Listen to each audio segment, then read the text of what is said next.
Well, I'm going to spoil the book. So if you haven't read it, go read it and come back. But come back, AmmaReader, because you don't read. My name is Ammar, and today we're going to review Nowhere Boy by Katherine Marsh. 3, 2, 1! Nowhere Boy is a story of Ahmed, a 13-year-old Syrian boy that leaves Syria with his dad to get to Europe. In the boat, something happened that the dad has to jump in the water to save the people, and the wave take him away.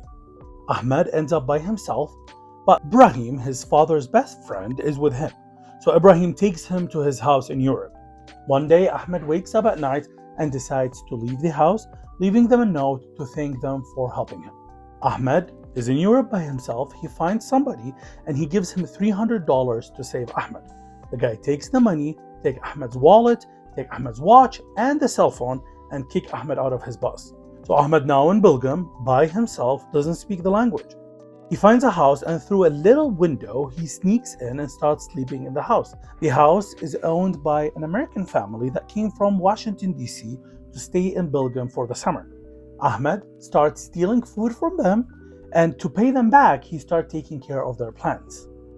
One day, Max, their 14-year-old boy, who is a kid with a lot of bad choices, finds out about Ahmed, and they start becoming friends.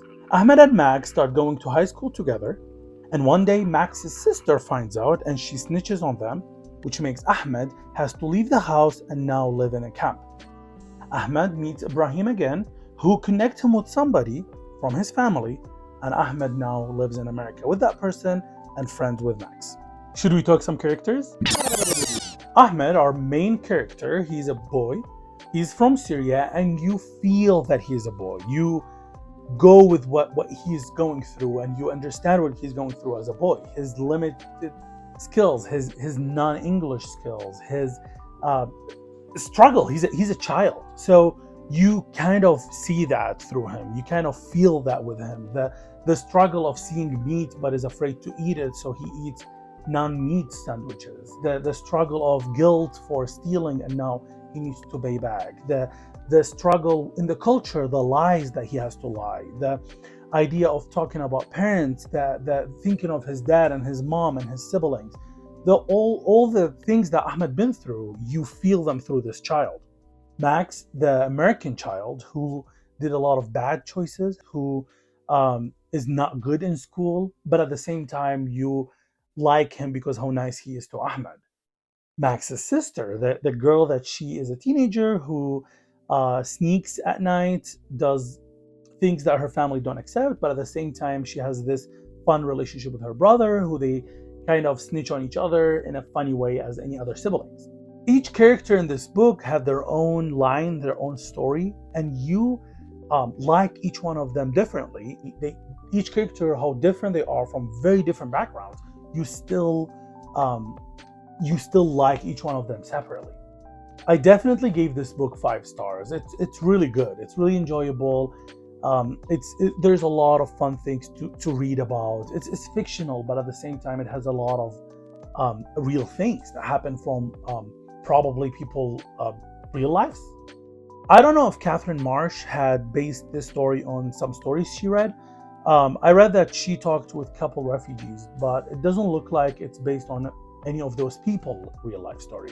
The only thing that I didn't like about this book is that it didn't go very deep with Syria, the war, the illegal immigration. I would have enjoyed it more if it went that dark, even though those stories were so sad. The one that she already talked about, it was not fun. It was not an easy story to read, but at the same time, it's very entertaining. For people that experienced trauma, people that lived in the war, people that had people lived in the war, this book might be very hard to read. I felt so sad reading about Syria, the war, the people in the boats, the illegal immigration in Europe, the struggle with the other language, the struggle with other culture, the struggle with trying to survive. All these things were so hard to read because as a refugee myself, I found myself in Ahmed's story, and it's very sad. So if you're not in peace with that yet, I don't suggest you to read this book. Maybe move on from all your trauma, then you can read this book. Let me know what you think, comment below, and if there's any other books that you want me to review. Thank you.